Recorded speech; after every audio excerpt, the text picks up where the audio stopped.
नमस्कार विद्यार्थी मित्रांनो आपण या ठिकाणी PSI मुख्य परीक्षा 2016चा क्वेश्चन पेपर बघतो आहे. पेपर 2 याच्यामध्ये महाराष्ट्राचा इतिहास, राज्यघटना, महाराष्ट्राचा भूगोल, इंडियन पिनल कोड, त्याच्यानंतर CRPC कायदा, Indian evidence act, Maharashtra police act आणि मानवी हक्क या संदर्भातले सगळे प्रश्न या ठिकाणी असणार आहेत. आपण सगळ्या प्रश्नांचा आढावा घेणार आहेत. तर चला इथे आपण सुरुवात करूया. या ठिकाणी 2016चा पेपर आपल्या समोर आहे. याच्यामध्ये बघा प्रश्नपत्रिका नंबर 2 किंवा पेपर नंबर 2 आपण ज्याला म्हणतोय सामान्य ज्ञान, बुद्धिमापन आणि विषयाचे ज्ञान. मित्रांनो आपण यातील बुद्धिमापन याचे लेक्चर्स वेगळे बघणार आहोत. इथे आपल्याला सामान्य ज्ञान आणि त्या विषयाचे ज्ञान या संदर्भातले जे 80 प्रश्न आहेत जवळपास ते आपल्याला आजच्या या व्हिडिओमध्ये कव्हर करायचे आहे 2016च्या प्रश्नपत्रिकेमधील. या ठिकाणी आपण चालू घडामोडीचे 10 आणि बुद्धिमत्तेचे 10 जवळपास 20 प्रश्न स्किप करून 21व्या प्रश्नापासून 100 नंबरच्या प्रश्नापर्यंत जे टॉपिक कव्हर झालेले आहेत ते बघणार आहोत.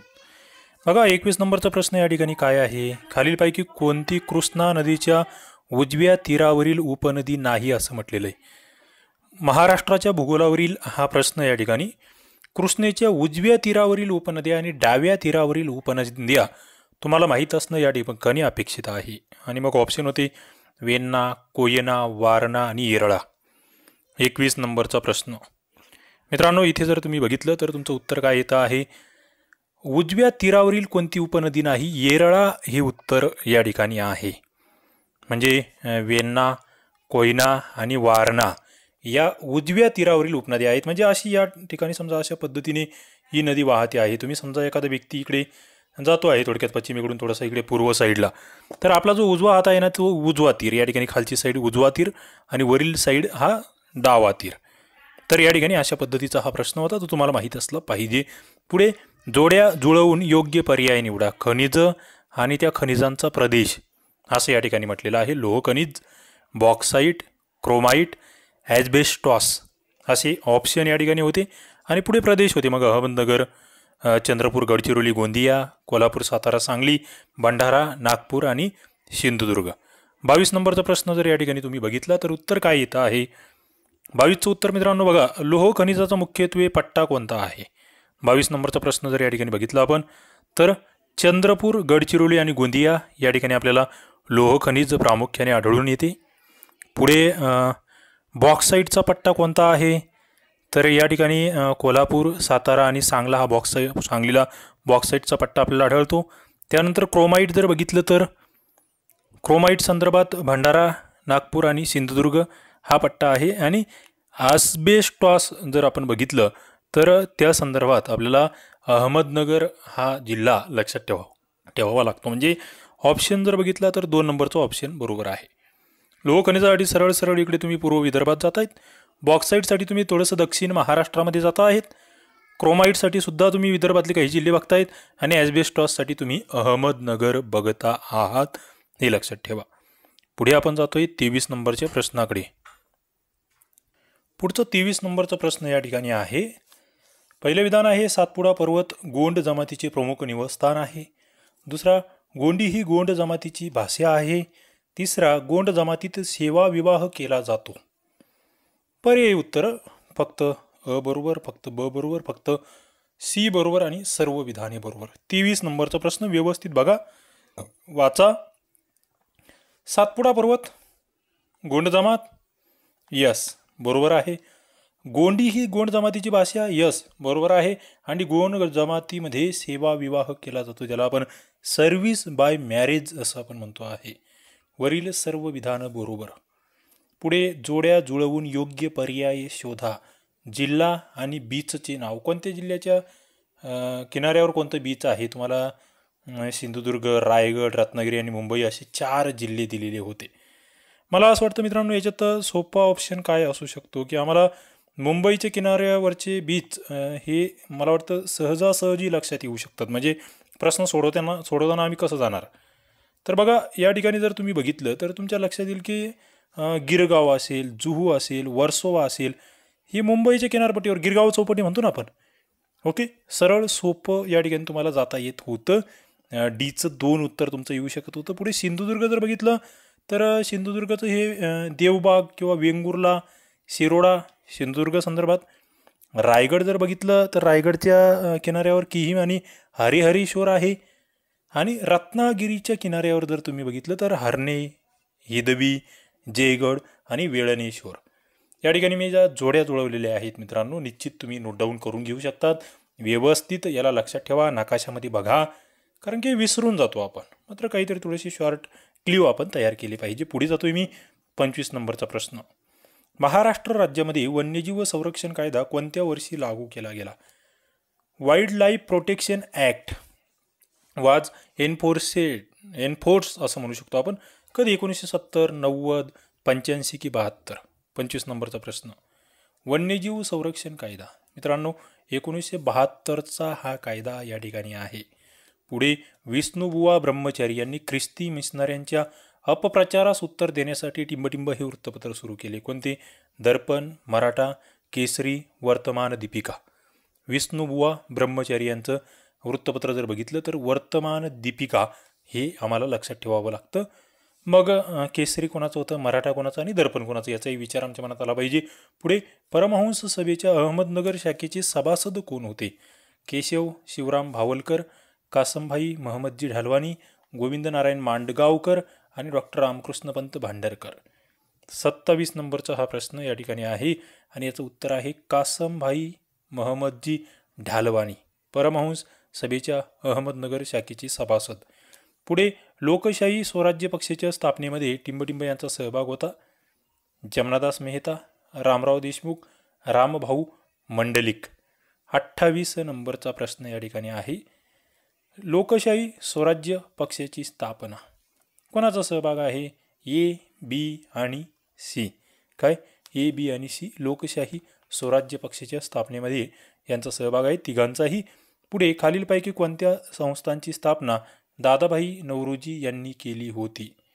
Gyanprasarak Mandali, Bombay association, London Indian association आणि East India association. Dadabhai Naoroji यांच्यामार्फत स्थापन झालेली संस्था विचारलेली आहे. आणि मित्रांनो इथे जर बघितलं, ज्ञानप्रसारक मंडळी yes, Bombay association yes, London Indian association, east India association चारही संस्थेच्या स्थापनेमध्ये दादाभाईंचा सहभाग आहे, म्हणून उत्तर नंबर 4. पुढे जोड्या लावा. कोणती संस्था कधी स्थापन होती? Madras labour union, all India trade union Congress, गिरणी कामगार संघ, नॅशनल ट्रेड युनियन फेडरेशन. 30 नंबरचा प्रश्न आहे. 30चं उत्तर जर बघितलं मित्रांनो तर या ठिकाणी तुमच्या लक्षात येईल की मद्रास लेबर युनियन ही 1918ला सुरू झालेली आहे. पुढे all India union trade Congress 1920ची एक प्रख्यात संस्था. गिरणी कामगार संघ जर तुम्ही बघितला तर तुमच्या लक्षात येईल की गिरणी कामगार संघ 1927चा आहे आणि नॅशनल ट्रेड युनियन फेडरेशन 1929ची आहे. म्हणजे 30 नंबरचं उत्तर जर या ठिकाणी बघितलं तर ते 3 आहे, हे लक्षात घ्यावं लागेल. 31 नंबरचा प्रश्न. खालीलपैकी कोणते विधान बरोबर नाही? पहिलं, भारतीय राज्यघटनेची 9वी अनुसूची ही राज्य विधिमंडळाच्या जमीन सुधारणाविषयक काही कायदे व ठरावासंबंधी आहे. 9वी अनुसूची. भारतीय राज्यघटनेची 10वी अनुसूची ही 1985च्या 52व्या घटनादुरुस्तीद्वारे समाविष्ट केली असून त्याच्यामध्ये पक्षांतराच्या कारणावरून अपात्रतेसंबंधीच्या तरतुदी आहेत. तिसरं, भारतीय राज्यघटनेच्या 11व्या अनुसूचीमध्ये नगरपालिकांचे अधिकार, प्राधिकार आणि जबाबदाऱ्या संबंधीच्या तरतुदी आहेत. 31 नंबरचा प्रश्न. बरोबर काय नाही? पहिलं विधान, 9वी अनुसूची जमीन सुधारणाविषयक कायदे बरोबर आहे. 10वी अनुसूची 85ची 52वी घटनादुरुस्ती पक्षांतर कायदा बरोबर आहे. मात्र 11वी अनुसूची नगरपालिका नव्हे, पंचायती संदर्भात 11वी अनुसूची आहे आणि 12वी नगरपंचायती संदर्भात आहे. जी 73वी आणि 74वी घटनादुरुस्ती आपण म्हणतो त्याच्याशी संबंधित तिसरं विधान या ठिकाणी चुकीचं होतं, म्हणून उत्तर 31चं सी हे आहे. पुढे जातोय मी. अयोग्य कथन ओळखा. जम्मू काश्मीरच्या विधान परिषदेमध्ये 36 सदस्य आहेत. सिक्कीमच्या विधानसभेत 32 सदस्य आहेत. विधान परिषदेचे 1/3 सदस्य पदवीधर मतदारसंघाद्वारे निवडले जातात. दर 2 वर्षांनी विधान परिषदेचे 1/3 सदस्य निवृत्त होतात. अयोग्य कथन ओळखा. 32 नंबरचा प्रश्न बघा. पहिलं विधान, आता हा 2016चा पेपर आहे त्यावेळेच्या संदर्भात विधान परिषद जम्मू काश्मीर सदस्य 36 होती, बरोबर. सिक्कीम विधानसभा 32 सदस्य, अगदी बरोबर. तिसरं मात्र जे आहे, विधान परिषदेचे 1/3 सदस्य पदवीधरमधून किती सदस्य निवडले जातात? 1/3 निवडले जातात का? नाही.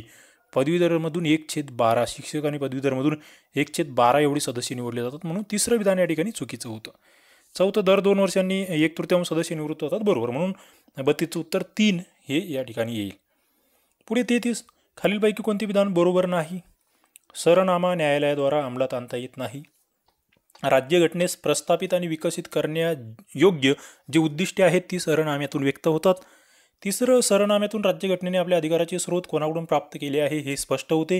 आणि चौथं, आपल्या सरनाम्यातील स्वातंत्र्य, समता आणि बंधुता ही आदर्श तत्वे रशियन राज्यक्रांती 1917 यांच्याकडून घेतली आहेत. 33 नंबरचा प्रश्न बरोबर काय नाही? बघा, पहिलं म्हणजे सरनामा न्यायालयाद्वारे अंमलात आणता येत नाही, अगदी बरोबर. दुसरं, राज्यघटनेस प्रस्थापित आणि विकसित करण्यायोग्य जी उद्दिष्ट आहेत, उद्दिष्टांचा ठराव जो आहे त्याला आपण सरनाम्यामध्ये रूपांतरित केलं, बरोबर. कधी आणि कोणी मांडला होता उद्दिष्टांचा ठराव? तुम्हाला माहीत असलं पाहिजे. कमेंट बॉक्समध्ये उत्तर येईल असं अपेक्षित आहे.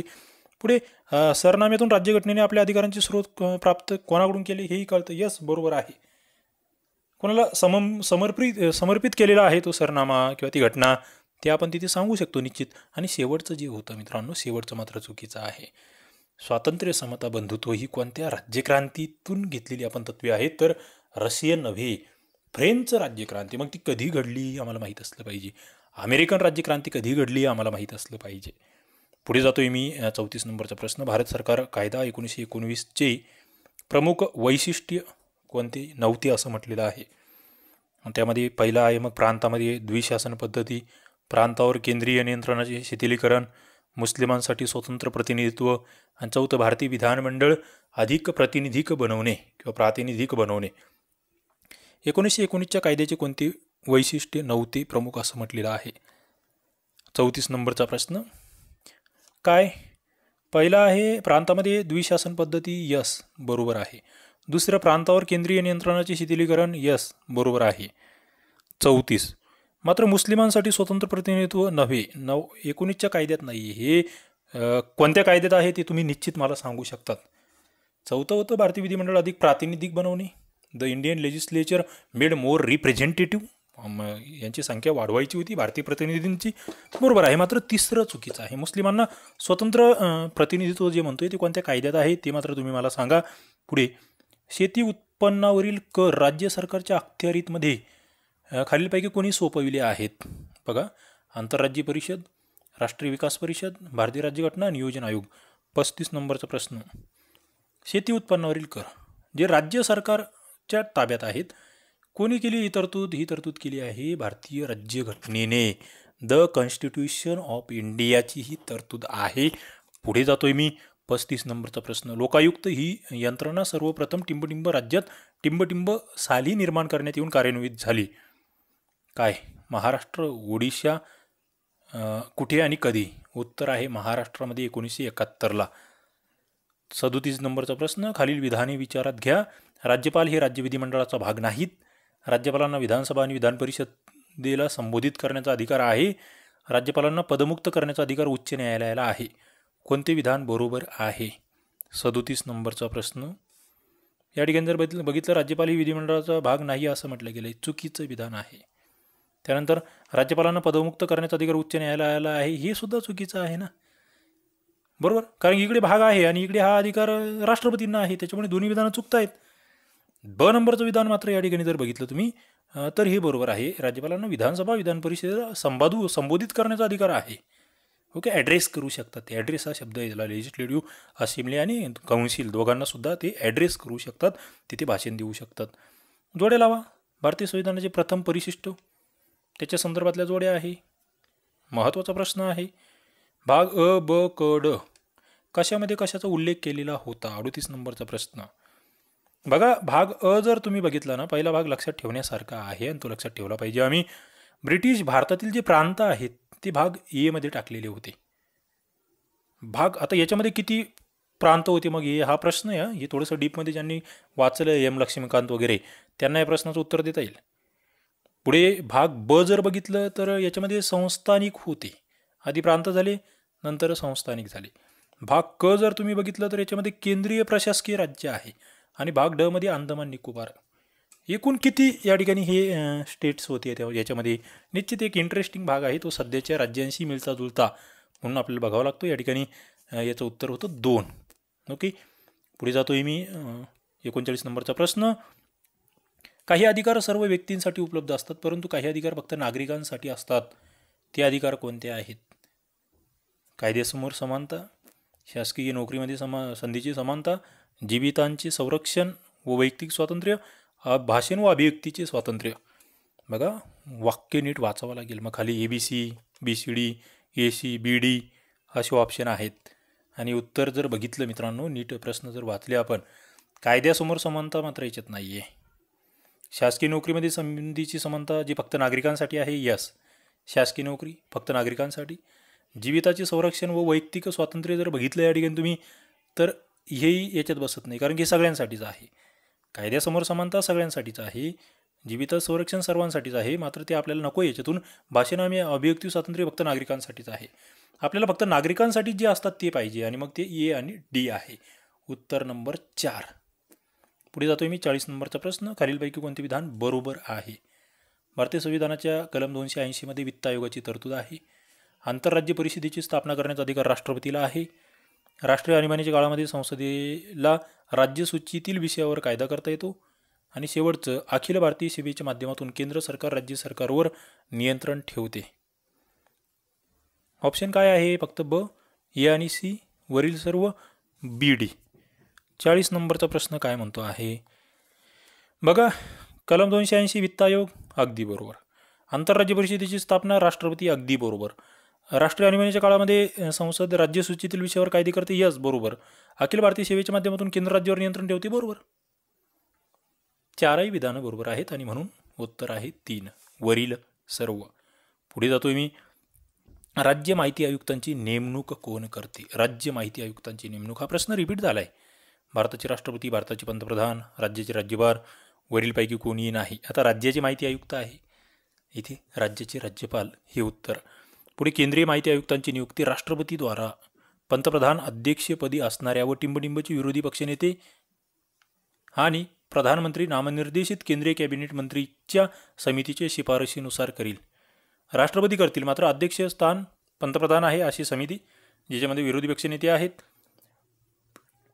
पंतप्रधान नामनिर्देशित एक केंद्रीय मंत्री आहेत, मात्र विरोधी पक्षनेते कशाचे? राज्यसभा, लोकसभा, विधानसभा की विधान परिषद?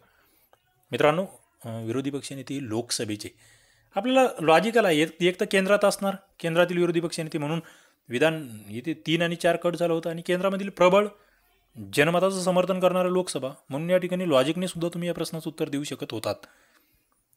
43 नंबरचा प्रश्न. ज्या माहितीचा विषय अन्य सार्वजनिक प्राधिकरणाच्या कामकाजाशी संबंधित असेल अशी माहिती मिळवण्यासाठी एखाद्या सार्वजनिक प्राधिकरणाकडे अर्ज करण्यात आला असेल, त्या बाबतीत ज्याच्याकडे असा अर्ज करण्यात आला आहे ते सार्वजनिक प्राधिकरण असा अर्ज मिळाल्याच्या तारखेपासून टिंबटिंबपेक्षा अधिक विलंब न करता संबंधित प्राधिकरणाकडे तो अर्ज हस्तांतरित करेल. बघा, तुम्ही या ठिकाणी समजा तलाठी कार्यालयात आहात आणि तुम्हाला अर्ज आला आहे पंचायत समिती संदर्भात. तुम्हाला अर्ज तो तुमच्याकडून पंचायत समितीला द्यायचा आहे. किती दिवस तुम्ही मॅक्झिमम लावू शकतात? 4 दिवस, 5 दिवस, 6 दिवस की 7 दिवस? तेवढ्या दिवसाच्या आत तुम्हाला तो अर्ज द्यायचा आहे. 43 नंबरचा प्रश्न आणि त्याचं उत्तर आहे 2, 5 दिवस. ओके, 5 दिवसात तो हस्तांतरित झाला पाहिजे. पुढे माहिती अधिकार अधिनियम 2005च्या कलम 2A नुसार माहिती या शब्दामध्ये खालील कोणत्या बाबी अंतर्भूत आहेत? आता माहिती अधिकार ॲक्ट कलम 2F काय आहे? याच्यामध्ये माहिती हा शब्द, माहितीची व्याख्या काय काय? त्याच्यामध्ये अभिलेख दस्तऐवज आहे का, ज्याला रेकॉर्ड्स, डॉक्युमेंट म्हणू शकतो आपण, ज्ञापन आणि ईमेल, मेमोज. पुढे अभिप्राय, सूचना, ओपिनियन्स आणि ॲडव्हाइसेस आणि वरील सर्व. 44 नंबरचा प्रश्न. मित्रांनो, या सगळ्यांचा समावेश माहिती या शब्दामध्ये होतो किंवा माहितीच्या व्याख्येमध्ये होतो, हे तुम्हाला माहीत असलं पाहिजे. पुढे जातोय मी. कोणतीही व्यक्ती राज्य जनमाहिती अधिकाऱ्याच्या निर्णयाने व्यथित झालेली असेल तर निर्णय प्राप्त झाल्यापासून टिंबटिंब दिवसाच्या आत त्या व्यक्तीला सार्वजनिक प्राधिकरणामधील यथास्थित राज्य माहिती अधिकारी यांच्यापेक्षा वरिष्ठ दर्जाच्या अधिकाऱ्याकडे अपील करता येईल. किती दिवसाच्या आत या ठिकाणी अपील करता येणार आहे? 60, 40, 30, 20. 45 नंबरचा प्रश्न आणि याचं उत्तर येतं आहे 30 दिवसाच्या आत, म्हणजे एका महिन्याच्या आत या ठिकाणी त्यांना अपील करायचं आहे. पुढे ई क्रांती हा शासनाचा डिजिटल इंडिया प्रोजेक्ट कोणत्या उद्देशाने बनवला आहे? मित्रांनो, संगणक व माहिती तंत्रज्ञान या संदर्भातले प्रश्न या ठिकाणी सुरू झाले. ई क्रांती त्याचा उद्देश माहीत असला पाहिजे. स्वातंत्र्य सैनिकांना माहिती देण्यासाठी, शेतकऱ्यांना शेतीविषयी माहिती देण्यासाठी, सर्व इलेक्ट्रॉनिक सेवा पुरविणे, IT क्षेत्रामध्ये नोकरी देणे. 46 नंबरचा प्रश्न. ई क्रांती सर्व इलेक्ट्रॉनिक सेवा पुरवठा जे आहे, इलेक्ट्रॉनिक डिलिव्हरी ऑफ सर्व्हिसेस असं म्हणतोय आपण. 46 नंबरचा प्रश्न. पुढे 47. कोणते तंत्र इलेक्ट्रॉनिक गुन्ह्यांच्या तपासामध्ये वापरले जाते? इलेक्ट्रॉनिक गुन्ह्याच्या तपासामध्ये वापरले जाणारे तंत्र ट्रिपवायर्स, हनीपॉट्स. दुसरं कन्फिग्युरेशन तपासणी साधने, ऑपरेटिंग सिस्टीम संदेश. तिसरं वरीलपैकी सर्व. चौथं वरीलपैकी नाही. 47 नंबरचा प्रश्न. कोणते तंत्र वापरले जात आहेत इलेक्ट्रॉनिक गुन्ह्याच्या तपासामध्ये? एक ट्रिपवायर्स आणि हनीपॉट्स. दुसरं कॉन्फिगरेशन तपासणी साधने आणि ऑपरेटिंग सिस्टीम संदेश. दोन्ही वापरले जात आहेत. 47चं उत्तर आहे 3. मित्रांनो, हे मुद्दे तुम्ही नोट डाऊन करत चाला. आपण मेन्सचा पेपर या ठिकाणी बघतोय, PSI मेन्सचा. ज्या विद्यार्थ्यांना निश्चितच PSIचं टार्गेट आहे आणि बरेच विद्यार्थी असले पाहिजे की मला खाकी वर्दी पाहिजे आहे, मला PSI बनायचं आहे. मित्रांनो, हा अभ्यास करावा लागेल. हे प्रश्न नीट वाचावे लागतील, नीट समजून घ्यावे लागतील. कोणत्या टॉपिकवर कशा पद्धतीचे प्रश्न येत आहेत हे ज्यांना कळत नाही ना, ते एकदम चुकीच्या पद्धतीने अभ्यास करतात. हे मात्र खरं आहे. पुढे जास्तीत जास्त संगणक एका मोठ्या भौगोलिक परिक्षेत्रामध्ये टिंबटिंबाच्या सहाय्याने परिणामकारकरित्या जोडले जातात. कशाच्या सहाय्याने? Twisted pair lines, coaxial cable, communication satellites. यापैकी नाही. 48 नंबरचा प्रश्न. उत्तर काय? कम्युनिकेशन सॅटेलाइट्सच्या माध्यमातून या ठिकाणी हे जोडलं जात आहे. जास्तीत जास्त संगणक एका मोठ्या भौगोलिक परिक्षेत्रामध्ये जोडण्याचं काम कम्युनिकेशन सॅटेलाइट्सद्वारे होतं. पुढे ज्या नेटवर्क टोपोलॉजीमध्ये मध्यवर्ती संगणकाशिवाय संगणक वर्तुळाकार जोडले जातात त्याला काय म्हणतात? प्रश्न इंटरेस्टिंग आहे. 49 नंबरचा प्रश्न. इथे जर बघितलं स्टार, रिंग, बस यापैकी नाही. ज्या नेटवर्क टोपोलॉजीमध्ये मध्यवर्ती संगणकाशिवाय संगणक वर्तुळाकार जोडले जाते, मित्रांनो, उत्तर आहे रिंग असं आपण त्याला म्हणतो आहे. पुढे IECGOV, आता हा इंग्रजीमध्ये वाचा या ठिकाणी प्रश्न. या डिजिटल इंडिया मुव्हमेंटचा अर्थ काय आहे? बघा, पहिलं इंटर कॉन्फरन्स ऑफ टर्म्स. माझं म्हणणं इथे तुम्ही इंग्लिशमध्ये असे प्रश्न वाचा, सरळ तुम्हाला याचा फायदा होईल. काय म्हटलं आहे? मराठी आणि इंग्लिश दोन्ही दाखवतो. Inter conference of terms and practice of electronic government. Inter conferences म्हटलं आहे of trade and practice of electronic government. इथे काय म्हटलं गेलं? Terms and practice. इथे ट्रेड अँड प्रॅक्टिस. पुढे इथे इंटर म्हटलं गेलं, इथे इंटरनल म्हटलं गेलं आहे. इकडे international conference on theory and practice, इथे थिअरी शब्द वापरला आहे. पुढे इलेक्ट्रॉनिक गव्हर्नन्स वापरला जातो, त्याच्यात कोणताही फरक नाही आहे. इथे international conference on trade and practice of electronic governance म्हटलं जातं. आता तुम्हाला ICEGOVचा फुल फॉर्म या ठिकाणी थोडक्यात सांगायचा आहे. 50 नंबरचा प्रश्न. मित्रांनो, काय आहे उत्तर? उत्तर आहे 3 नंबरचं, international conference on theory and practice of electronic governance असं आपण म्हणतो. पुढे VSAT म्हणतो त्याला आपण. VSAT या लघु शब्दावलीचे पूर्ण रूप कोणते? VSAT. Virtual satellite, vertical satellite, very soft aperture terminal, very small aperture terminal. VSAT म्हणजे काय? 51 नंबरचा प्रश्न. VSAT मित्रांनो, याचं उत्तर जर बघितलं आपण तर ते आहे व्हेरी स्मॉल अपर्चर टर्मिनल असं आपण त्याला म्हणत असतो. पुढे ईमेल प्रणालीचे कार्य खालीलपैकी कोणत्या प्रोटोकॉलने होते? ईमेल प्रणालीचे कार्य, त्यासाठीचा प्रोटोकॉल कोणता आहे? SMTP, HTTP, TCP/IP, SNMP. Email प्रणालीचे कार्य त्याच्यासाठीचा प्रोटोकॉल कोणता आहे? 52 नंबरचा प्रश्न. आणि मित्रांनो, त्याचं उत्तर आहे SMTP. निश्चित त्याचा फुल फॉर्म शोधण्याचा प्रयत्न करा. त्यानंतर माहिती तंत्रज्ञानाच्या संदर्भात टर्मिनल्स याचा नेमका अर्थबोध कसा होतो किंवा कशाने होतो? टर्मिनल्स कशाला म्हणणार तुम्ही? संगणक, जाळ्याला जोडलेला संगणक, कोणते इनपुट आउटपुट क्षम उपकरण आणि वरीलपैकी नाही. 53 नंबरचं उत्तर जर बघितलं, टर्मिनल ज्याला म्हणतो आपण ना, कोणतं इनपुट किंवा आउटपुट क्षम उपकरण जे आहे ना, म्हणजे आपण त्याला समजा आता तुम्ही आउटपुटचं स्पीकर म्हटले आहे, इनपुटचं माऊस म्हटले आहे, हे जे सगळे उपकरणं आहेत याला आपण टर्मिनल असं म्हणू शकतो. पुढे 54 नंबरचा प्रश्न, बॉस या शब्दावलीने ओळखली जाणारी भारत ऑपरेटिंग सिस्टीम सोल्युशन ही काय आहे? बघा, बॉस काय आहे? बॉस एक भारतीय ऑपरेटिंग सिस्टीम, GNU लिनक्सचे भारतातील वितरण, वरील सर्व, वरीलपैकी एकही नाही. 54 नंबरचा प्रश्न बघा, या ठिकाणी जर तुम्ही बघितलं तर तुमच्या लक्षात येईल की एक भारतीय ऑपरेटिंग सिस्टीम म्हणून सुद्धा आपण याला ओळखतो आहे आणि GNU लिनक्सचे भारतातील वितरण म्हणजे दोन्ही आहे. उत्तर 3 नंबर, वरीलपैकी सर्व. पुढे मर्यादित कालावधीपुरते वापरण्यास मोफत पुरवलेल्या सॉफ्टवेअरला काय संबोधले जाते? बघा, एक लिमिटेड पिरियडसाठी फ्री असतं, limited period allowed software allowed for limited period for free. याच्यासाठी कोणती टर्म आहे? शेअरवेअर, फ्रीवेअर, ओपन सोर्स, वरीलपैकी एकही नाही. 55 नंबरचा प्रश्न आणि याला म्हटलं जातं शेअरवेअर. पुढीलपैकी योग्य विधान निवडा. पहिलं विधान होतं कौटुंबिक हिंसाचारापासून महिलाचे संरक्षण. या कायद्याअंतर्गत कौटुंबिक नातेसंबंध या अर्थामध्ये दत्तक मुलाचा समावेश होत नाही. दुसरं, वरील कायद्याप्रमाणे कौटुंबिक हिंसाचार या संज्ञेच्या व्याख्येमध्ये भावनिक आणि आर्थिक अत्याचाराचा समावेश होतो.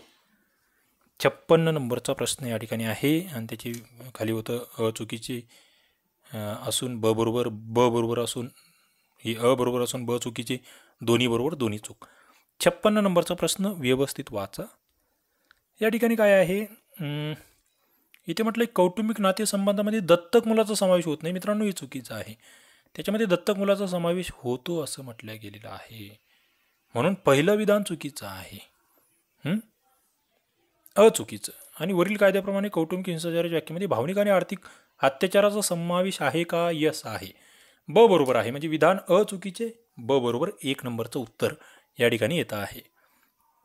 पुढे 57 नंबरचा प्रश्न, नागरी हक्क संरक्षण अधिनियम 1955 मधील कलम 6 अन्वये सामान्य व्यवहार क्रमानुसार अन्य व्यक्तींना ज्या वेळी व ज्या ठिकाणी आणि ज्या अटीवर व शर्तीवर माल विकला जातो किंवा सेवा उपलब्ध करून दिल्या जातात त्यावेळी व त्याच ठिकाणी आणि त्याच अटीवर व शर्तीवर एखाद्या व्यक्तीला अस्पृश्यतेच्या कारणावरून असा माल विकण्याचे किंवा अशी सेवा उपलब्ध करून देण्याचे जो कोणी नाकारेल तो कमीत कमी व जास्तीत जास्त इतक्या मुदतीच्या कारावासाला आणि कमीत कमी टिंबटिंब व जास्तीत जास्त टिंबटिंब द्रव्य दंडासही पात्र होईल. मित्रांनो, काय आहे थोडक्यात, जे काही अस्पृश्यतेच्या कारणाखाली जर तुम्ही काही गोष्टी नाकारत असाल तर तुम्हाला किती कालावधीसाठी आणि किती रुपयाची शिक्षा होऊ शकते असा हा प्रश्न आहे. खाली ऑप्शन तुम्ही बघतायत.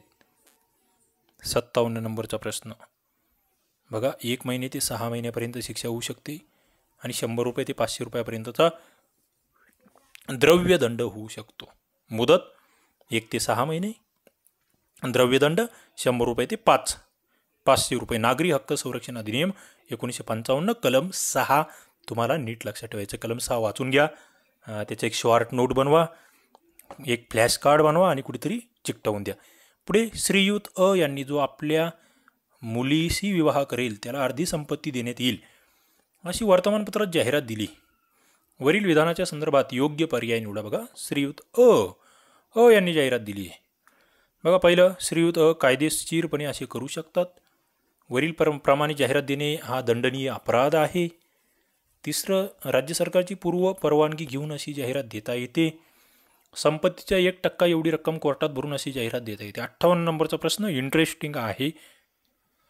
मित्रांनो, अशा पद्धतीची जाहिरात देणे हा दंडनीय अपराध आहे. एक हुंडाच थोडक्यात ते देत आहेत मुलाला, हे लक्षात घ्या. म्हणजे मुलीकडचीच मुलाला हुंडा देईल असं नाही आहे किंवा मुलाकडचीच मुलीला देईल असंही नाही आहे. दोन्ही साईड जे असतात त्यांना हुंडा संबोधल्यात जातं, याच्यातून तो अर्थबोध होतोय. पुढे 59 नंबरचा प्रश्न, अनुसूचित जाती आणि जमाती अत्याचार प्रतिबंध अधिनियमातील कोणत्या तरतुदीनुसार फौजदारी प्रक्रिया संहितेच्या कलम 438चा वापर सदर अधिनियमाअंतर्गत गुन्हा केलेल्या व्यक्तीस करता येणार नाही? बघा, अत्यंत इंटरेस्टिंग आहे. कोणत्या तरतुदीनुसार फौजदारी प्रक्रिया संहितेच्या कलम 438चा वापर या अधिनियमाअंतर्गत गुन्हा केलेल्या व्यक्तीसाठी करता येणार नाही. 59 नंबरचा प्रश्न कलम होतं 17, 18, 19 आणि 20. इंटरेस्टिंग प्रश्न आहे आणि उत्तर या ठिकाणी कलम 18 हे आहे. पुढे भारतीय राज्यघटनेच्या कोणत्या कलमानुसार मातृत्व सहाय्य देण्याची तरतूद करण्याचे निर्देश राज्यांना आहे. मला वाटतं एक सोपा प्रश्न म्हणूया, पॉलिटीचा प्रश्न आहे. कलम 40, 41, 42 यापैकी नाही. इथे जर बघितलं कलम 42 मध्ये मातृत्वामध्ये सहाय्य जे आहे त्याच्या संदर्भातील तरतूद आहे. कलम 40 ग्रामपंचायती संदर्भात आहे, ते आम्हाला माहीत असलं पाहिजे. पुढे मी जातोय कौटुंबिक हिंसाचार प्रतिबंधक अधिनियम कलम 2H नुसार हुंडा म्हणजे हुंडा प्रतिबंधक कायदा टिंबटिंब कलम 2 मध्ये सांगितला आहे तो. आता हुंडा प्रतिबंधक कायदा कधीचा आहे एवढं सोपं विचारलेलं होतं. म्हणजे सगळ्यात सोपा प्रश्न आपण या प्रश्नपत्रिकेतील कायद्यासंदर्भातील म्हणून हा बघू शकतो. काय आहे, कधीचा आहे, 1962, 1961, 1963, 1960. या प्रश्नाचं उत्तर मात्र तुम्ही मला द्यायचं आहे. याचं उत्तर मी तुम्हाला सांगत नाही. एवढे सोपे प्रश्नाचं उत्तर मला वाटतं तुम्हाला आलं पाहिजे. नसेल तर मग खूप विचार करण्याची आणि स्वतःला बदलवण्याची गरज आहे. मित्रांनो, आपण PSI STI ASO मुख्य परीक्षेचा कोर्स या ठिकाणी डेव्हलप केला आहे. आपलं STI RCP ॲप्लिकेशन, ज्याची लिंक मी खाली तुम्हाला डिस्क्रिप्शनमध्ये देतो आहे. तिथे या प्रत्येक परीक्षेचा पूर्व आणि मुख्य परीक्षेचे सगळे लेक्चर्स, त्याचे ई-बुक्स, त्याच्या नोट्स, त्या संदर्भातल्या टेस्ट सगळ्या काही अवेलेबल आहे. नक्की तुम्ही त्या कोर्सला एकदा व्हिजिट करा. जे विद्यार्थी नवीन आहेत, ज्यांना वाटते पूर्व मुख्यचा मला संपूर्ण 100% अभ्यास करायचा आहे, त्यांच्यासाठी हा कोर्स खरोखर अत्यंत उपयुक्त असणार आहे. ती विद्यार्थी या कोर्सला निश्चित जॉईन होऊ शकतात. पुढे केंद्र किंवा राज्य सरकारकडून सद्भावनापूर्वक करण्यात आलेल्या कारवाईला कोणत्या कलमाद्वारे संरक्षण देण्यात आलेले आहेत. बघा, सद्भावनापूर्वक कारवाई केली असेल तर त्याला संरक्षण कलम 3, कलम 5, कलम 14, कलम 22. 62 नंबरचा प्रश्न. मित्रांनो, आता इथे जर बघितलं हा प्रश्न कॅन्सल करावा लागला आहे. कोणत्या कायद्याअंतर्गत काहीच उल्लेख नव्हता, प्रश्न कॅन्सल केलेला आहे. पुढे 63 नंबरचा प्रश्न. नागरी हक्क संरक्षण अधिनियमाच्या 1955 जो अधिनियम आहे त्याच्या तरतुदीनुसार योग्य विधान निवडा. नागरी हक्क संरक्षण अधिनियमावर प्रश्न आहे. या कायद्याअंतर्गत असलेली सामुदायिक दंडाची तरतूद आता रद्द करण्यात आली आहे. वरील कायदा काही वेगळ्याच नावाने संमत करण्यात आला होता. बघा, आता याच्यात A, B दोन्ही बरोबर, सत्य, असत्य अशा स्वरूपाचे ऑप्शन खाली तुम्हाला दिसत आहेत. काय ऑप्शन होता? अविधान असत्य असून ब सत्य आहे, अविधान सत्य असून ब सत्य आहे, A आणि B दोन्ही सत्य आहेत, A आणि B दोन्ही असत्य आहेत. 63 नंबरचा प्रश्न जर बघितला तुम्ही तर मित्रांनो, विधान अ काय म्हणतंय? सामुदायिक दंडाची तरतूद रद्द करण्यात आली आहे. यस, बरोबर आहे. बरोबर आहे नाही, बरोबर नाही. ती तरतूद जशी आहे तशीच आहे. सामुदायिक दंड ठोठावले जाऊ शकतो आणि हा कायदा वेगळ्याच नावाने संमत करण्यात आला होता. कोणत्या नावाने संमत केला होता हा कायदा 1955 मध्ये? निश्चित तुम्हाला हे उत्तर माहीत असणं अपेक्षित आहे. पुढे हुंडा प्रतिबंधक कायद्यातील कलम 3 नुसार कोणती व्यक्ती हुंडा घेत किंवा देत असेल किंवा त्याला प्रोत्साहन देत असेल त्याला तुरुंगवासाची शिक्षा होऊ शकते. टिंबटिंबापेक्षा कमी नसेल किंवा दंड होऊ शकतो की जो टिंबटिंब किंवा हुंड्याची रक्कम यापेक्षा जास्त असेल ती रक्कम. म्हणजे बघा, कालावधी, किती कालावधीची शिक्षा आणि किती रकमेची शिक्षा होऊ शकते. थोडक्यात द्रव्यदंड किती होऊ शकतो हुंडा प्रतिबंधक कायद्याअंतर्गत. इंटरेस्टिंग असा हा प्रश्न आहे मित्रांनो. याचं उत्तर काय? खाली होतं 3 वर्ष 5,000, 3 वर्ष 10,000, 5 वर्ष 10,000, 5 वर्ष 15,000. 64 नंबरचा प्रश्न. याचं उत्तर आहे कमीत कमी 5 वर्ष. 5 वर्षापेक्षा कमी नसेल म्हणजे मॅक्झिमम किती होऊ शकते. आणि हुंड्याची रक्कम किंवा 15,000, जो हुंडा असेल तो, किंवा 15,000 रुपये जे जास्त असेल ते. पुढे अनुसूचित जाती व जमाती अधिनियम 1989 मधील कलम 2क नुसार अनुसूचित जाती व जमाती या शब्दप्रयोगांना संविधानाच्या अनुच्छेद 366 अनुक्रमे खंड, टिंबटिंब व टिंबटिंब यामध्ये त्यांना जे अर्थ नेमून दिलेले आहेत तेच अर्थ या अधिनियमात असतील असं म्हटलेलं आहे. 366 संविधानाचं कलम 366च्या कोणत्या कलमांमध्ये, कोणत्या खंडामध्ये याचा अर्थ आहे असं या ठिकाणी विचारलेलं आहे. 65 नंबरचा प्रश्न. आणि उत्तर जर बघितलं 24 आणि 25 यामध्ये ते आहे. पुढे 66 नंबरचा प्रश्न. संयुक्त राष्ट्र संघटनेने मानवी हक्काच्या जाहीरनाम्याची घोषणा जागतिक स्तरावर कोणत्या वर्षी किंवा कोणत्या दिवशी केली? इथे खाली 47, 48, 49, 50 असे 4 वर्षे आहेत. त्याच्यात तारखाही तुम्हाला या ठिकाणी दिसत आहेत. 66 नंबरचा प्रश्न उत्तर आहे 10 डिसेंबर 1948. सरळ 10 डिसेंबर हा आपण कोणता दिवस साजरा करतो हे जर तुम्हाला माहीत असेल तर या प्रश्नाचं उत्तर देता येईल. पुढे मानवी हक्क संरक्षण कायदा 1993 मधील कलम 19 हे टिंबटिंबशी संबंधित आहे. वार्षिक आणि विशेष अहवाल, सशस्त्र दलाच्या संबंधातील कार्यपद्धती, राज्य आयोगाची रचना, तक्रारीची चौकशी. कलम 19 मानवी हक्क संरक्षण कायदा 93 मधील कलम 19 कशाशी संबंधित आहे? उत्तर जर बघितलं तर सशस्त्र दलाच्या संबंधातील कार्यपद्धती या संदर्भातील हे कलम आहे. पुढचा 68 नंबरचा प्रश्न, मानवी हक्कांच्या संदर्भात खालीलपैकी कोणता हक्क विकासाभिमुख आहे? विकासाभिमुख हक्क असं आपण त्याला म्हणतोय. संचार व वास्तव्याचे स्वातंत्र्य, काम करण्याचा अधिकार, सशक्त पर्यावरण असण्याचा अधिकार आणि सांस्कृतिक जीवनाचा भाग होण्याचा अधिकार. 68 नंबरचा प्रश्न 68 नंबरचा प्रश्न याचं उत्तर काय आहे? तर या ठिकाणी कोणता हक्क विकासाभिमुख आहे? मित्रांनो उत्तर आहे सशक्त पर्यावरण असण्याचा अधिकार हा विकासाभिमुख हक्क आहे. पुढे 69 नंबरचा प्रश्न, कौटुंबिक हिंसाचार हा मानवी हक्काची बाब आहे असे खालीलपैकी कशामध्ये निर्विवादपणे मान्य केले आहे? कौटुंबिक हिंसाचार मानवी हक्काची बाब. Vienna accord 1994, the Beijing declaration, the platform for action आणि वरील सर्व. 69 नंबरचा प्रश्न, इथे जर बघितलं मित्रांनो मानवी हक्काची बाब म्हणून कौटुंबिक हिंसाचाराला व्हिएन्ना अकॉर्ड 94 मध्ये त्या ठिकाणी मान्य केलं गेलं आहे. द बीजिंग डिक्लेरेशनमध्ये मान्य केलं गेलं आहे आणि द प्लॅटफॉर्म फॉर ॲक्शन याच्यामध्ये मान्य केलं गेलं आहे. म्हणून उत्तर येते 4 नंबर. पुढे 70 नंबरचा प्रश्न, अनुसूचित जाती व जमाती अत्याचारास प्रतिबंध अधिनियम 1989 यास राष्ट्रपतींची संमती दिनांक 1989 रोजी मिळाली.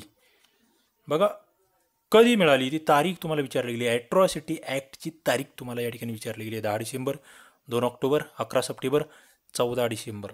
70 नंबरचा प्रश्न उत्तर आहे 11 सप्टेंबर 1989ला संमती मिळालेली आहे राष्ट्रपतींची. पुढे नागरी हक्क संरक्षण अधिनियम 1955 मधील कलम 2 नुसार नागरी हक्क याचा अर्थ संविधानाच्या टिंबटिंबद्वारे अस्पृश्यता नष्ट केल्या कारणाने एखाद्या व्यक्तीला उपार्जित होणारा कोणताही हक्क असा आहे. बघा नागरी हक्क याचा अर्थ संविधानाच्या कोणत्या कलमाद्वारे? प्रश्न इंटरेस्टिंग आहे, प्रश्न रिपीटेड आहे. रिपीटेड आहे म्हणून या ठिकाणी तुम्ही लिहून ठेवू शकतात. सरळ आहे त्या अस्पृश्यता संदर्भातलं कलम 17 तुम्हाला तोंडपाठ करून ठेवायचं आहे. पुढे एखादी व्यक्ती जी अपराध करू शकते अशा व्यक्तीविरुद्ध विशेष न्यायालयाला टिंबटिंब आदेश पारित करण्याचा अधिकार आहे. वाटतंय त्यांना की ही अपराध करू शकते. मनाई हुकूम, निलंबन, हद्दपारी की अटक. 72 नंबरचा प्रश्न आणि त्या ठिकाणी मग हद्दपारी ज्याला आपण म्हणतो आहे एक्स्टर्नमेंट असा शब्द यासाठी इंग्रजीमध्ये आहे. पुढील शब्द कोणाचे आहेत? बघा कोणाचं वाक्य आहे की मानवी हक्क ही व्यक्तीच्या सामाजिक जीवनाचे असे अंग आहे की ज्याच्याशिवाय कोणती व्यक्ती स्वतःचा सर्वांगीण विकास करू शकत नाही. प्रो हेरॉल्ड जे लस्की, Aristotle, doctor Beni Prasad, doctor Durgadas बसू. 73 नंबरचा प्रश्न या ठिकाणी जर तुम्ही बघितला तर उत्तर काय आहे? प्राध्यापक हेरॉल्ड लस्की हे उत्तर या ठिकाणी आहे. 74 नंबरचा प्रश्न आहे नागरी हक्क संरक्षण अधिनियम 1955 यामध्ये टिंबटिंबकरिता शिक्षेची तरतूद आहे. कशासाठी शिक्षेची तरतूद आहे? तर व्यक्तीला इस्पितळात दाखल करून घेण्यास नाकारले, वस्तूची विक्री करण्यास किंवा सेवा पुरवण्यास नाकारणे, अस्पृश्यतेवरून उत्पन्न होणारे इतर अपराध आणि वरीलपैकी सर्व. 74 नंबरचा प्रश्न महत्त्वाचा आहे जो माहीत असला पाहिजे. मित्रांनो या ठिकाणी जर बघितलं वरीलपैकी सर्व तुम्हाला आता सध्याचा कालावधी आपण बघतोय कोरोनाच्या कालखंडात बऱ्याच ठिकाणी हॉस्पिटलमध्ये दाखल करून घेतलं जात नाही. हे नागरी हक्क संरक्षण अधिनियमांतर्गत यासाठी शिक्षेची तरतूद आहे हे लक्षात घ्या. अत्यंत महत्त्वाचा मुद्दा आहे. पुढे मानवी हक्क संरक्षण कायदा 1993 कलम 2 नुसार मानवी हक्क न्यायालय म्हणजे टिंबटिंबनुसार स्थापन करण्यात आलेली मानवी हक्क न्यायालय कोणत्या कलमानुसार? कलम 21, 30, 14 की 28. 75 नंबरचा प्रश्न उत्तर त्याचं आहे कलम 30. पुढे मुंबई पोलीस अधिनियम 1951च्या कोणत्या प्रकरणात गुन्हा आणि शिक्षा या संदर्भात तरतूद केली आहे?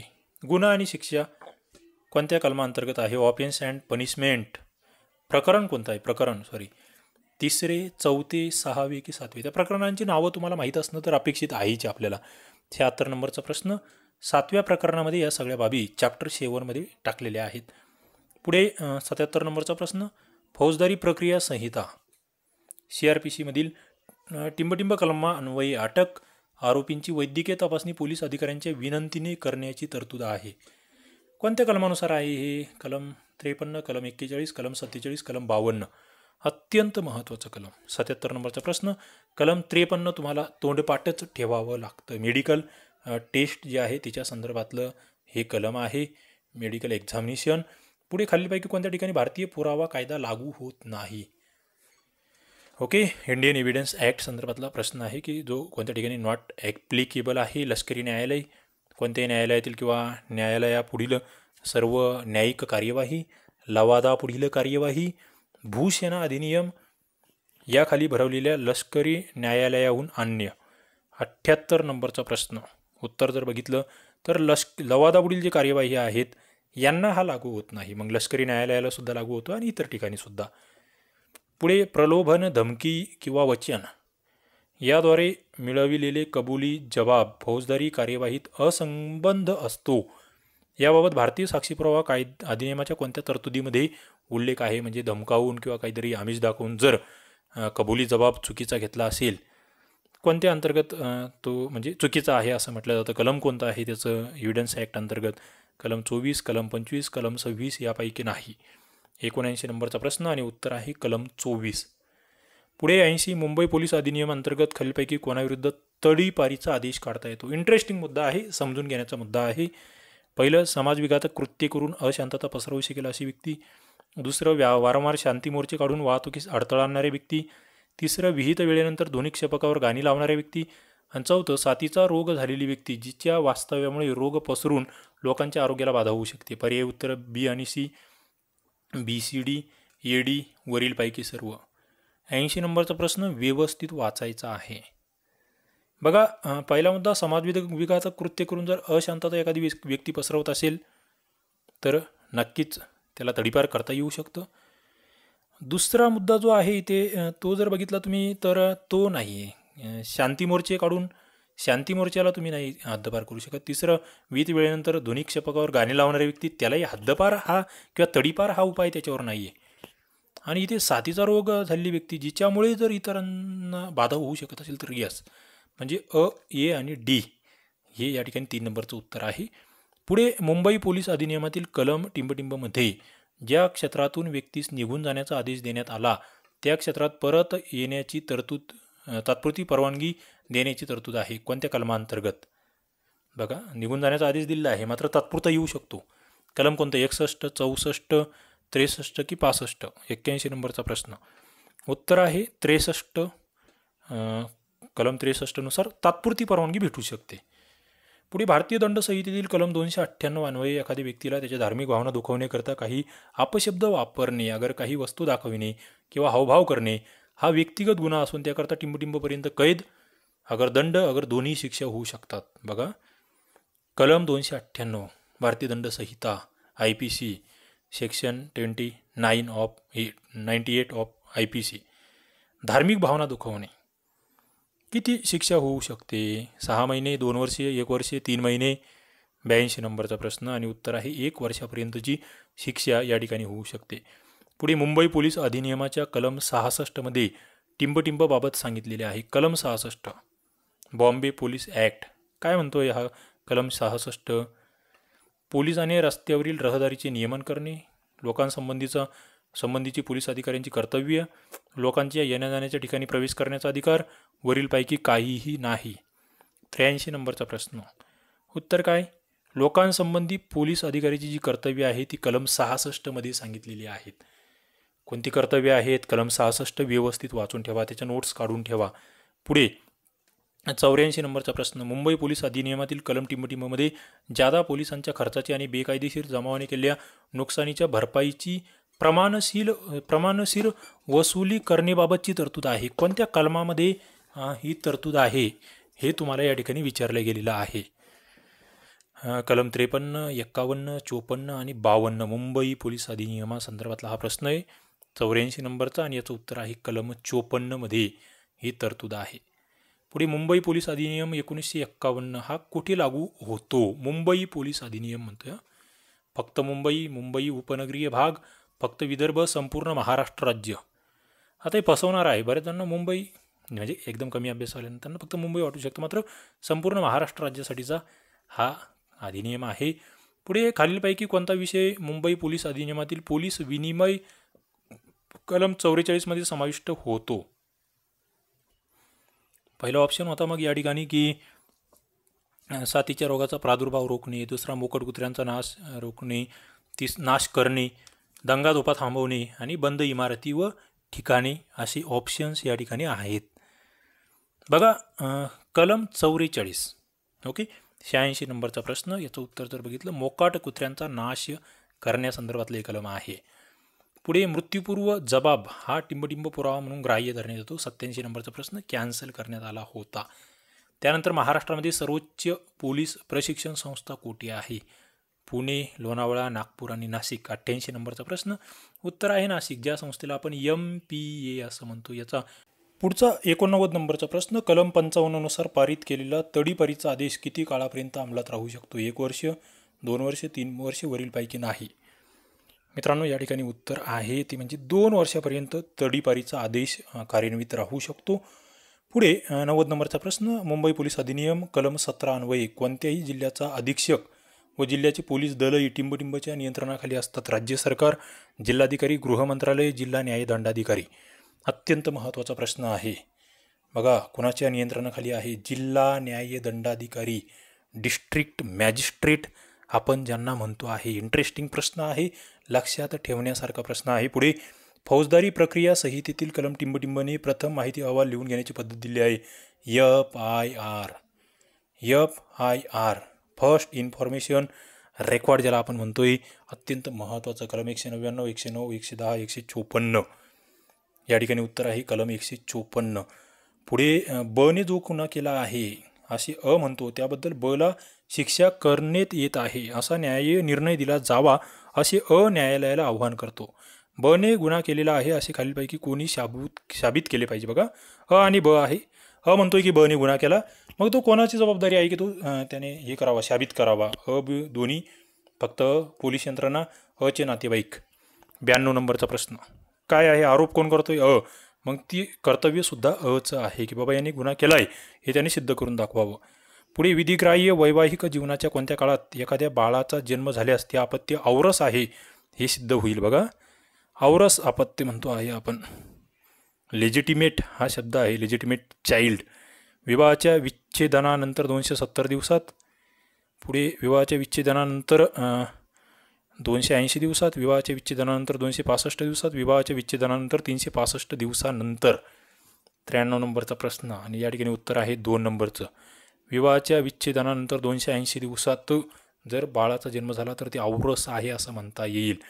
पुढे फौजदारी प्रक्रिया संहिता टिंबटिंबनुसार पोलीस ठाण्याचा अंमलदार अधिकाऱ्याला ठाण्याच्या हद्दीच्या आत असलेल्या कोणत्याही स्थळी खोटी असलेली वजने, मापे किंवा वजन करण्याची साधने तपासणी करण्यासाठी किंवा त्याची झडती घेण्यासाठी वॉरंटशिवाय तिथे प्रवेश करता येईल.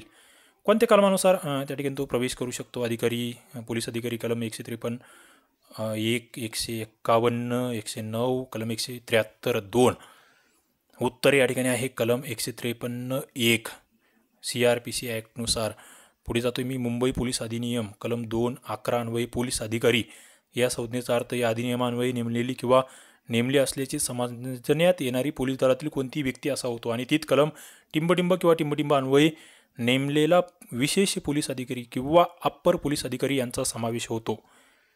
बघा कोणत्या कलमा अन्वये या बाबी घडता आहेत? पोलीस अधिकाऱ्यासंदर्भातलं कलम 95 नंबरचा प्रश्न, कलम 21 आणि 22 प्रश्न रिपीट झालेला आहे वारंवार. त्यानंतर खालीलपैकी कोणत्या न्यायालयास मृत्यूची किंवा आजीव कारावासाची किंवा 7 वर्षाहून अधिक मुदतीच्या कारावासाच्या शिक्षेखेरीज कायद्याद्वारे प्राधिकृत केलेली कोणती शिक्षा देण्याचा अधिकार आहे? बघा 7 वर्षाहून अधिक मुदतीच्या कारावासाच्या शिक्षेखेरीज म्हटल्या गेल्या. 96 नंबरचा प्रश्न, मुख्य न्यायदंडाधिकारी, प्रथम वर्ग न्यायदंडाधिकारी, द्वितीय वर्ग न्यायदंडाधिकारी, मुख्य महानगर न्यायदंडाधिकारी. 96 नंबरचा प्रश्न रद्द करावा लागलेला होता. प्रश्नाच्या रचनेमध्येच घोळ दिसतोय. पुढे, जिचा मृत्यू घडून आला ती व्यक्ती टिंबटिंब वयावरील असून तिने स्वतःच्या संमतीने मृत्यू पत्करला असेल किंवा मृत्यूचा धोका पत्करला असेल तर सदोष मनुष्यवध हा खून होत नाही. किती वर्षाच्या वयावरील व्यक्तीच्या बाबतीत हे आहे? 7 वर्षे, 12 वर्षे, 16 वर्षे की 18 वर्षे? उत्तर सरळ सोपं आहे. 18 वर्षापेक्षा जास्त वयाची व्यक्ती असेल, स्वतःहून जर मृत्यू पत्करला असेल तर सदोष मनुष्यवधाचा गुन्हा नाही येतो. पुढे, फौजदारी प्रक्रिया संहितेच्या कलम 108 प्रमाणे कार्यकारी दंडाधिकारी एखाद्या व्यक्तीकडून चांगल्या वागणुकीसाठी किती कालावधीकरता बंधपत्र घेऊ शकते? बघा, चांगल्या वागणुकीसाठीचे बंधपत्र जास्तीत जास्त 1 आठवडा, जास्तीत जास्त 1 महिना, 1 वर्ष, वरीलपैकी काहीही नाही. जास्तीत जास्त 1 वर्षासाठीचं हे बंधपत्र घेतलं जाऊ शकतं. पुढे, फौजदारी प्रक्रिया संहितेच्या तरतुदीनुसार जेव्हा एखादा पोलीस अधिकाऱ्याला वॉरंटशिवाय अटक करण्याचे अधिकार असतात तेव्हा त्या अपराधाला काय म्हटलं जातं? 99 नंबरचा प्रश्न आहे. आणि उत्तर जर बघितलं मग जामीनयोग्य अपराध, बिनजामीनयोग्य अपराध, दखलपात्र अपराध की अदखलपात्र अपराध? 99 नंबरचा प्रश्न. आणि या ठिकाणी जर बघितलं पोलीस अधिकाऱ्याला वॉरंटशिवाय अटक करण्याचे अधिकार जे म्हणतोय आपण, तेव्हा कोणता अपराध असतो? त्याला दखलपात्र अपराध, कॉग्निजेबल ऑफेन्स असं आपण म्हणतोय. पुढे, सार्वजनिक ठिकाणी रहदारीच्या नियमासाठी व सुव्यवस्था राहण्यासाठी नियम करण्याचा अधिकार टिंबटिंब यांना प्रदान आहे. बघा, आयुक्त, पोलीस उपाधीक्षक, पोलीस निरीक्षक आणि पोलीस उपनिरीक्षक. 100 नंबरचा प्रश्न आहे. आणि उत्तर या ठिकाणी आहे द कमिशनर आपण ज्यांना म्हणतोय. नियमन आणि सुव्यवस्था सार्वजनिक ठिकाणी रहदारीचं जे म्हटलेलं आहे त्या संदर्भातला हा प्रश्न. मित्रांनो, निश्चित तुम्हाला हा व्हिडिओ आवडला असेल, लाईक करा, आपल्या मित्रांना शेअर करा, चॅनलला सबस्क्राईब करा. या सगळ्या PDF तुम्हाला आपल्या STI RCP ॲप्लिकेशनमधील PSI STI ASOच्या कोर्समध्ये आपण अवेलेबल करून देणार आहोत. चला, नक्कीच तो कोर्स तुम्ही खाली डिस्क्रिप्शनमध्ये लिंक आहे, तिथे जाऊन जॉईन करू शकतात. येथे आपण थांबूया. धन्यवाद.